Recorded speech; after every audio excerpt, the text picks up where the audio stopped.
Whoa. I'm running short of words right now, but I cannot afford this because I have to speak. Thank you so much for all the love, for all the warmth. Thank you for accepting me. Thank you very much.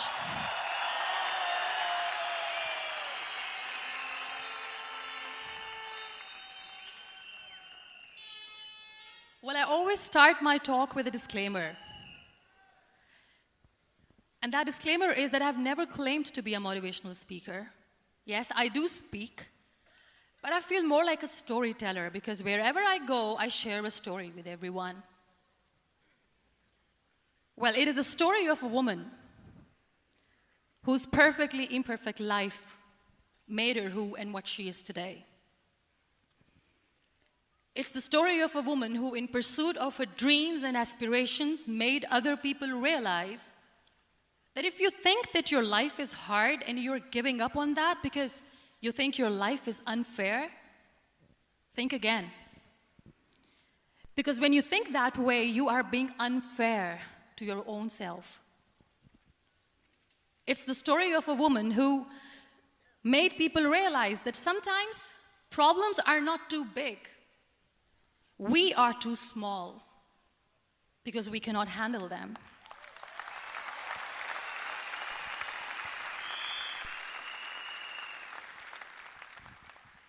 It is the story of a woman who with time realized that real happiness doesn't lie in success, money, fame. It lies within. Real happiness lies in gratitude.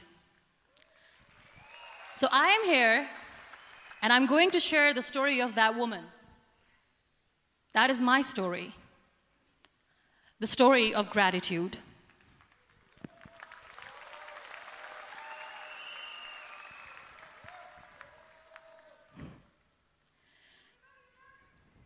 I love you too. I love you all. I believe in the power of words. Many people speak before they think. But I know the value of words. The words can make you, break you, they can heal your soul, they can damage you forever. So I always try to use the positive words in my life wherever I go. They call it adversity, I call it opportunity. They call it weakness, I call it strength. They call me disabled, I call myself differently abled. They see my disability. They see my disability, I see my ability. There are some incidents that happen in your life, and those incidents are so strong that they change your DNA.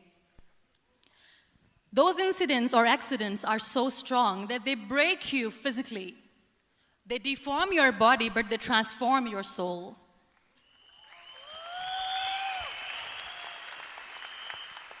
Those incidents break you, deform you, but they mold you into the best version of you. And the same thing happened to me. And I'm going to share what exactly happened to me. I was 18 years old when I got married. And this thing I'm sharing for the very first time on an international level. I was 18 years old when I got married. I belonged to a very conservative family, a Baloch family, where good daughters never say no to their parents. My father wanted me to get married. And all I said was, if that makes you happy, I'll say yes. And of course, it was never a happy marriage. Just about after 2 years of getting married, about 9 years ago, I met a car accident. Somehow my husband fell asleep and the car fell in the ditch. He managed to jump out, saved himself. I'm happy for him. But I stayed inside the car and I sustained a lot of injuries. The list is a bit long. Don't get scared. I'm perfectly fine now. Radius ulna of my right arm were fractured. The wrist was fractured. Shoulder bone and collarbone were fractured. My whole rib cage got fractured. And because of the rib cage injury, lungs and liver were badly injured. I couldn't breathe. I lost urinary bowel control. That's why I have to wear the bag wherever I go. But that injury that changed me and my life completely as a person and my perception towards living my life was the spine injury. 3 vertebrae of my backbone were completely crushed, and I got paralyzed for the rest of my life. So this accident took place in a far-flung area in the outskirts of a very small province, Balochistan, where there was no first aid, no hospital, no ambulance. I was in the middle of nowhere in that toppled car. Many people came to rescue. They gave me CPR. They dragged me out of the car. And while they were dragging me out, I got the complete transection of my spinal cord. And now there was this debate going on. Should we keep it here? She's going to die. Where should we go? There is no ambulance. There was this 4-wheeler Jeep standing in the corner of the street. They said, put her in the back of the Jeep and take her to the hospital, which is 3 hours away from this place. And I still remember that bumpy ride. I was all broken. They threw me at the back of the Jeep and they rushed me to the hospital. That is where I realized that my half body was fractured and half was paralyzed. I finally ended up in a hospital where I stayed for 2.5 months. I underwent multiple surgeries. Doctors have put a lot of titanium in my arm. There's a lot of titanium at my back to fix my back. That's why people in Pakistan call me the Iron Lady of Pakistan.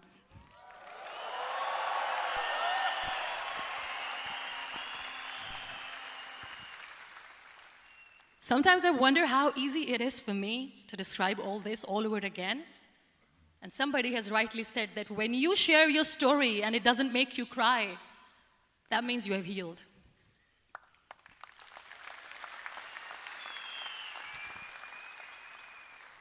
Those 2.5 months in the hospital were dreadful. I will not make up stories just to inspire you. I was at the verge of despair. One day, doctor came to me and he said, well, I heard that you wanted to be an artist, but you ended up being a housewife. I have a bad news for you. You won't be able to paint again because your wrist and your arm are so deformed, you won't be able to hold a pen again. And I stayed quiet. Next day, doctor came to me and said, your spine injury is so bad, you won't be able to walk again.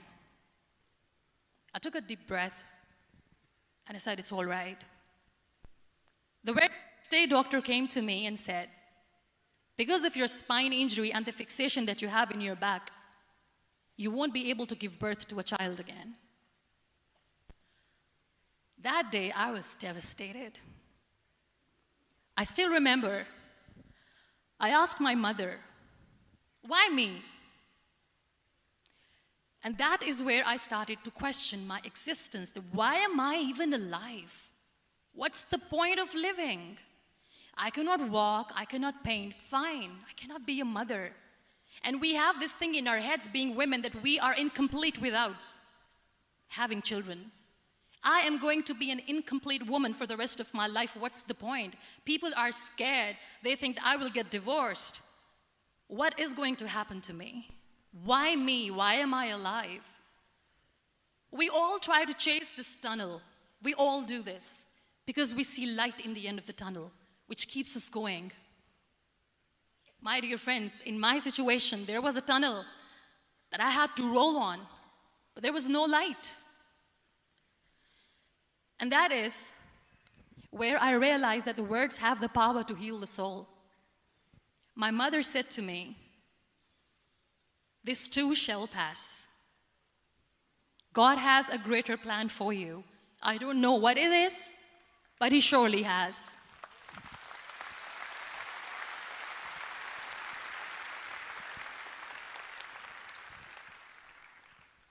And in all that distress and grief, somehow or the other, those words were so magical that they kept me going. I was trying to put that smile on my face all the time, was hiding. It was so hard to hide the pain, which was there. But all I knew was that if I will give up, my mother and my brothers will give up too.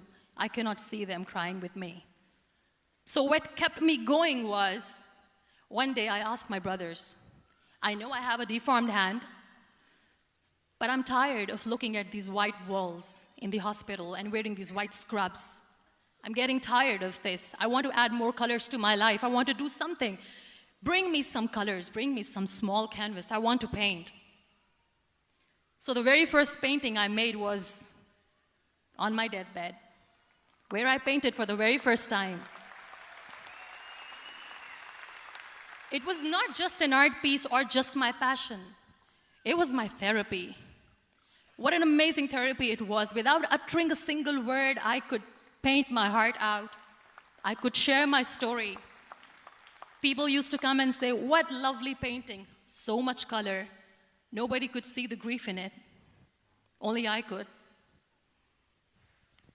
So that's how I spent 2.5 months in my hospital, crying, never complaining or whining, but painting. And then I was discharged, and I went back home. And I went back home, and I realized that I have developed a lot of pressure ulcers on my back and on my hip bone. I was unable to sit. There were a lot of infections in my body, a lot of allergies. So doctors wanted me to lie down on the bed straight for not 6 months, for not 1 year, for 2 years. I was bedridden, confined in that one room, looking outside the window, listening to the birds chirping, and thinking maybe there will be a time when we'll be going out with the family and enjoying the nature.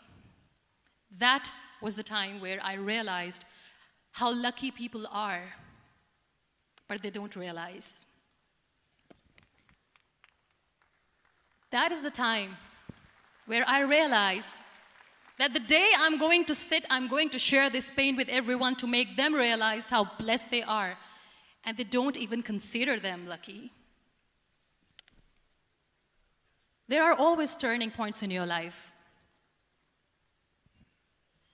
There was a rebirth day that I celebrated. After 2 years and 2.5 months, when I was able to sit on a wheelchair, that was the day when I had the rebirth. I was a completely different person. I still remember the day I sat on the wheelchair for the first time, knowing that I'm never going to leave this, knowing that I won't be able to walk for the rest of my life. I saw myself in the mirror, and I talked to myself. And I still remember what I said. I cannot wait for a miracle to come and make me walk. I cannot sit in the corner of the room crying, cribbing, and begging for mercy because nobody has time. So I have to accept myself the way I am. The sooner, the better. So I applied the lip color for the first time.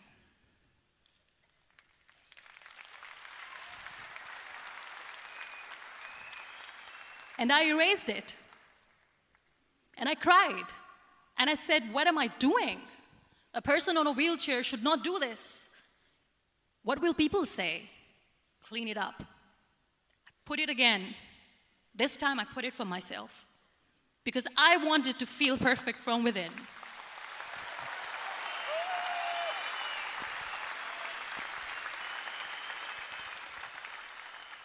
And that day I decided that I'm going to live life for myself. I am not going to be that perfect person for someone. I am just going to take this moment and I will make it perfect for myself. And you know how it all began? That day I decided that I'm going to fight my fears. We all have fears. Fear of unknown, fear of known, fear of losing people, fear of losing health, money. We want to excel in career, we want to become famous, we want to get money. We are scared all the time. So I wrote down one by one all those fears, and I decided that I'm going to overcome these fears one at a time. You know what was my biggest fear? Divorce. I couldn't stand this word. I was trying to cling on to this person who didn't want me anymore, but I said, no, I have to make it work. But the day I decided that this is nothing but my fear, I liberated myself by setting him free.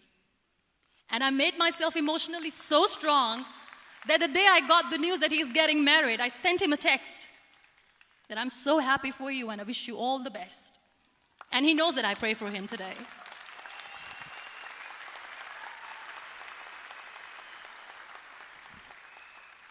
My biggest fear, number 2, was I won't be able to be a mother again. And that was quite devastating for me. But then I realized there are so many children in the world, all they want is acceptance. So there is no point of crying, just go and adopt one. And that's what I did.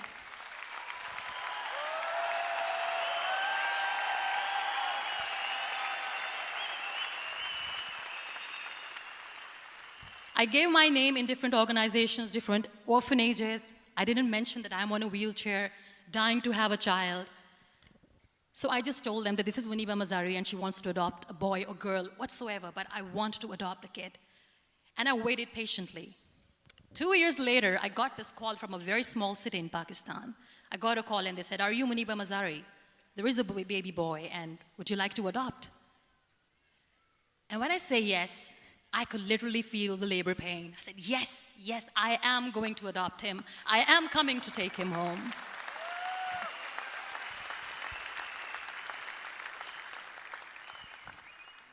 And when I reached there, the man was sitting and he was looking at me from head to toe. And in back of my head, I kept thinking that, oh my God, he's going to say she's on the wheelchair, she doesn't deserve it. How is she going to take care of him? And I looked at him and I said, do not judge me because I'm on the wheelchair. But you know what he said? He said, I know you will be the best mother of this child. You both are lucky to have each other.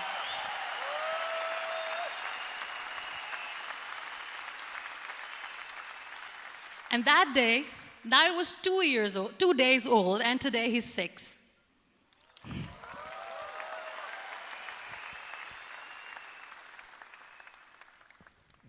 You'll be surprised to know another bigger fear that I had in me. It was facing people. I used to hide myself from people.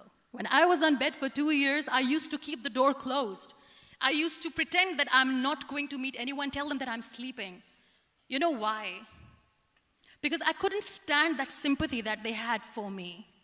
They used to treat me like a patient. When I used to smile, they used to look at me and say that, "You're smiling, are you okay?"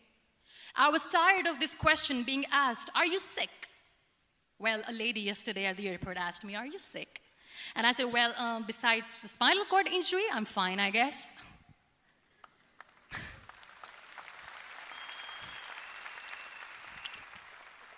But those are really cute questions. They never used to feel cute when I was on the bed. So I used to hide myself from people, knowing that, oh my God, I'm not going to see that sympathy in their eyes. It's all right. And today I'm here speaking to all these amazing people because I have overcome the fear.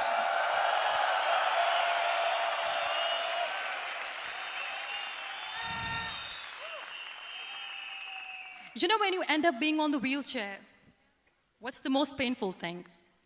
That's another fear that people on the wheelchair, or the people who are differently abled, have in their hearts, but they never share. I'll share that with you. The lack of acceptance. People think that they will not be accepted by the people because we, in the world of perfect people, are imperfects. So I decided that instead of starting an NGO for disability awareness, which I know will not help anyone, I started to appear more in public. I started to paint. I always wanted to. I have done a lot of exhibitions. I'm Pakistan's first wheelchair-bound artist.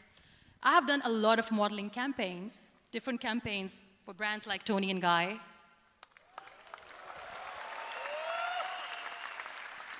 I have done some really funny, breaking the barriers kind of modeling. There was this one by the name Clown Town where I became a clown because I know that clowns have hearts too. And then I also decided that if I really want to make the difference, I am not going to let people use me for their polio campaigns where they will make you a victim and an emblem of misery and mercy and will say that, you know what, give polio drops to your children or they'll become like this girl. I decided that I'm going to join the national TV of Pakistan as an anchor person. And I've been doing a lot of shows for the last 3 years.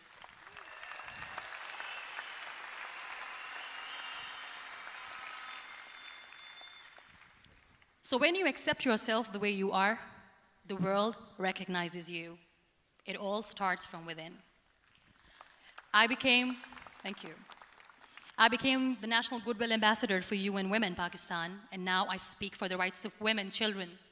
We talk about inclusion, diversity, gender equality, which is a must. I was featured in BBC 100 Women for 2015. I'm one of the Forbes 30 under 30 for 2016.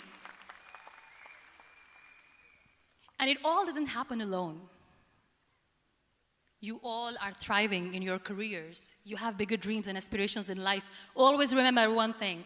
On the road to success, there is always we, not me. Do not think that you alone can achieve things. No. There is always another person who is standing behind you, maybe not coming on the forefront, but behind you, praying for you and supporting you. Never lose that person. Never.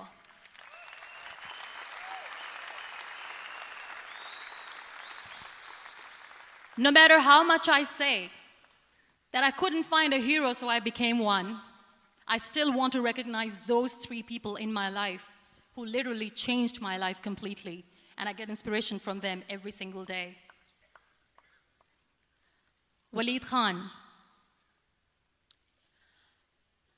Many people know about the terrorist attacks in Pakistan. We have lost many people. And I'm sharing this with a very heavy heart because we actually have lost a lot of people in this huge turmoil of terrorism. These people are barbarians. They do not see people. They're even worse than animals. They have killed people in mosques. They have killed people in churches, temples, even in schools. There was this terrorist attack in Army Public School, Peshawar, where these terrorists entered in an examination hall and they killed our children.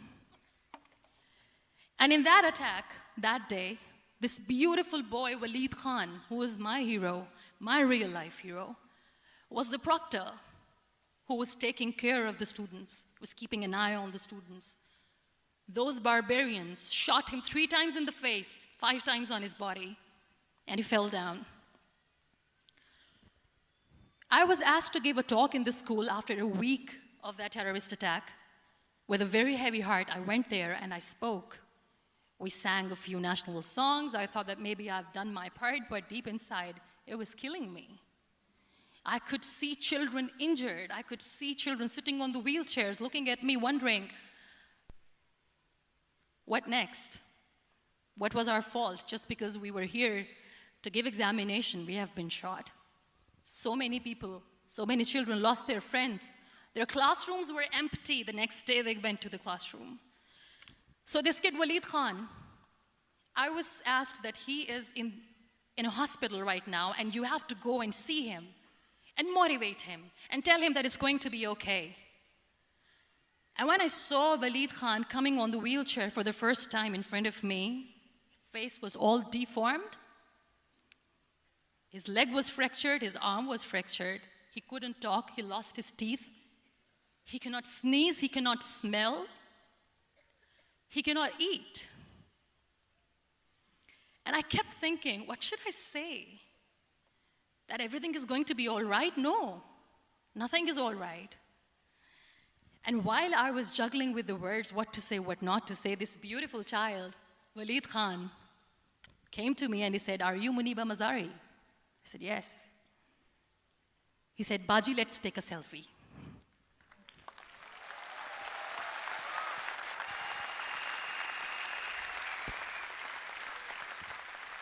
And with that beautiful, toothless smile of Waleed Khan, we took that beautiful selfie that I still have with me. I don't share that here because he was in a very bad shape that time. And that is where I realized that when I was thinking too much about his deformities, he's happy with himself. He doesn't even care. Because today he goes in the same school, and when somebody asks him that, "What happened to your face? Why so many scars?" You know what he says? "These scars are my medals and I wear them with pride."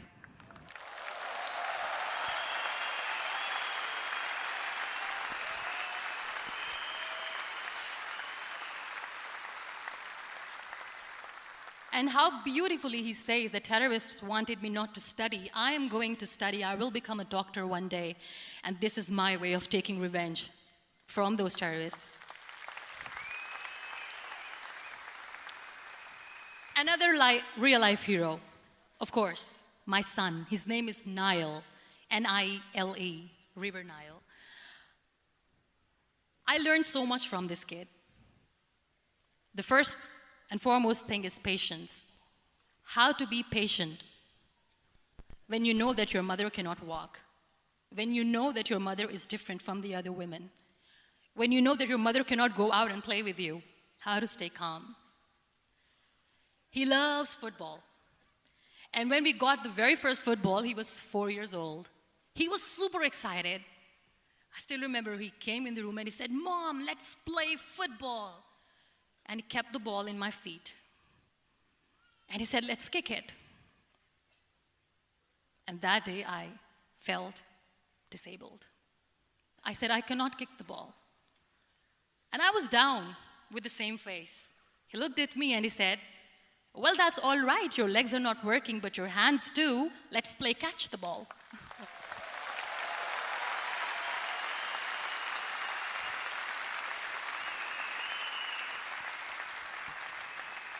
You know what? That day he made me realize that when you think your glass is half empty, come on, your glass is half full. It's all in here and here. Last but not least, the woman who made me realize that heroes have no gender. The woman who believed in me even when I was completely at the verge of despair, where everybody left, she was there. And every time I looked at her, without saying anything, she used to look at me and said, "This too shall pass. God has a bigger plan. And one day you will say that, oh my God, that is why God has chosen me." She never cried in front of me. She has always said that there will be haters, there will be naysayers, there will be disbelievers, and then there will be you proving them wrong. My mother.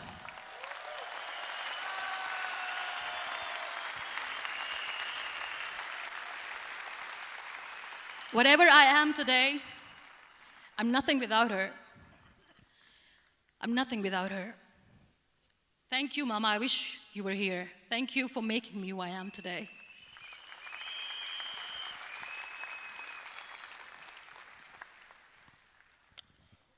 You know what? We human beings have a problem.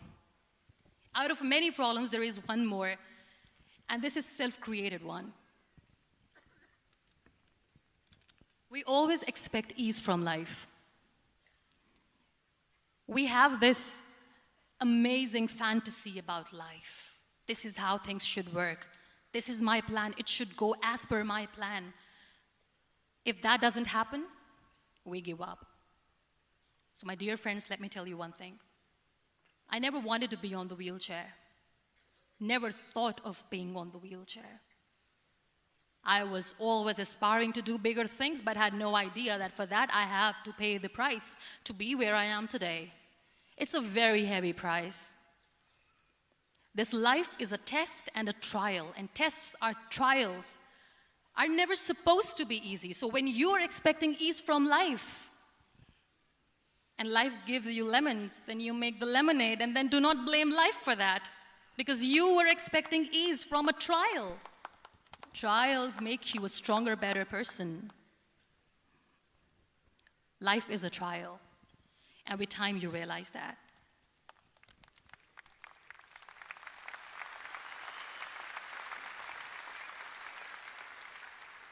It is okay to be scared. It is okay to cry. Everything is okay, but giving up should not be an option.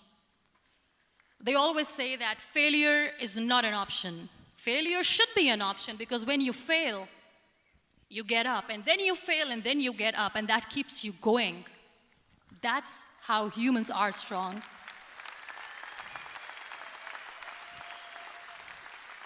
Failure is an option, should be an option, but giving up is not.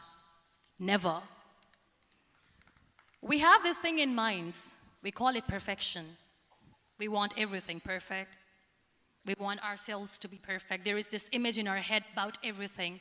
Perfect life, perfect relationships, perfect career, perfect amount of money that we need to earn no matter what. Nothing is perfect in this world. We all are perfectly imperfect, and that is perfectly all right. That's all right. We were sent here not to become the perfect people. Those people who tell you how to look perfect, even those people are imperfect. Trying to fight this fear of looking imperfect. I used to be perfect. I still remember. I got this compliment years ago when I used to walk. Oh my God, look at you. You're fair, you're tall, you're perfect. Look at me now. You're still perfect. Only the perfect eyes can see that. Only the perfect eyes will see that. Only the perfect eyes will see that. So yes, in all those imperfections, you have to listen to your heart. You don't have to look good for people. You don't have to be perfect just because other people want you to be perfect. If your soul is perfect from within, that's all right. This is all what you want. This is all what you need to be. Our society has made very weird kind of norms to look perfect and great. For men, it's different. For women, it's different. We think too much about what people say. We listen to ourselves too little. You know what makes you perfect? When you make someone smile. You know what makes you perfect? When you try to do something good for the people around you. You know what makes you perfect? When you feel someone's pain. And how beautiful pain is that it connects you with people. No other medium can connect you with others but pain. That's why I always say that I'm in pain, and that's a blessing in disguise for me. Today, just because I'm in pain and I'm on the wheelchair, I work for children. Being the head of CSR for a company, we conduct medical camps in far-flung areas of Pakistan where so many kids die because they don't have medical facilities. And I personally believe just because they cannot afford to live doesn't mean we'll let them die. So we give them money, we give them medical treatment, we try to heal their wounds, physical and emotional. And I also work for the beautiful people, we call them third gender, the transgender community of Pakistan. You know what connects me with them? All my imperfections. When I go and I hug them, they never judge me.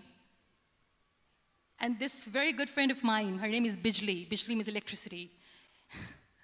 She calls herself electricity. And I said, are you electricity? She says, no, I'm lightning. I'm as strong as lightning. Because we have very bad power outage, so she doesn't want me to call her electricity. So she says, I am very strong. I'm thunder, I'm lightning. She came to me, and the first time I hugged her, she said, you are just like me. And I said, yes, I am like you.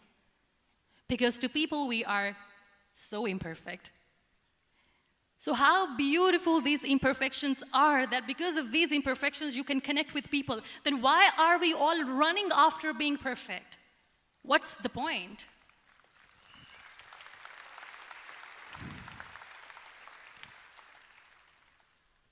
Every time I go in public, I always smile. There's always a big toothy smile on my face, and people ask me, don't you get tired of smiling all the time? What's the secret? I always say one thing, that I have stopped worrying about the things that I have lost, the people that I have lost. Things and people who were meant to be with me are with me. And sometimes, somebody's absence makes you a better person. Cherish their absence. It's always a blessing in disguise. I always say that people are so lucky they don't even realize. You must be thinking, okay, you're lucky in what sense? Well, the breath that you just took was a blessing. Embrace it.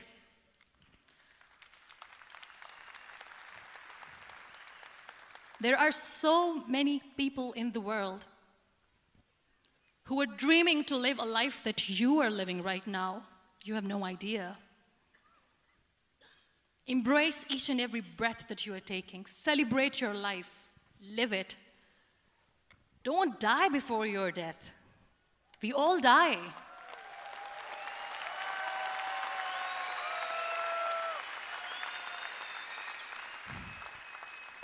We live this one routine of a day for 75 years and we call it life.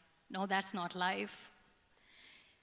If you're still thinking why you have been sent here, if you're still juggling with the concept of why you are here, you haven't lived yet. You work hard, you make money, you do it for yourself. That's not life. You go out, you seek for people who need your help, you make their lives better.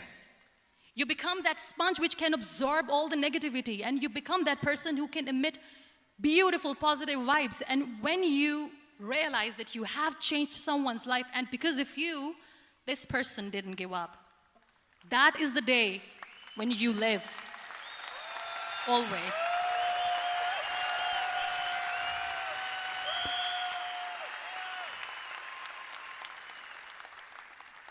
We were talking about gratitude, why I smile all the time.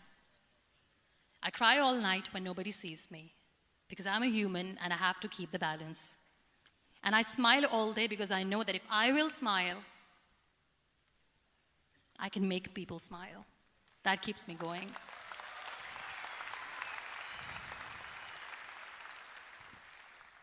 Be grateful for what you have, and you will always, always end up having more. But if you'll cry and if you'll crib for the little things that you don't have or the things that you have lost, you will never ever have enough. Sometimes we are too busy thinking about the things that we don't have that we forget to cherish the blessings that we have. I'm not saying that I'm not healthy and that makes me unlucky, but yes, it is hard. It is hard when I say that I cannot walk. It is hard to say when I wear this bag. It hurts. But I have to keep going, because never giving up is the way to live, always.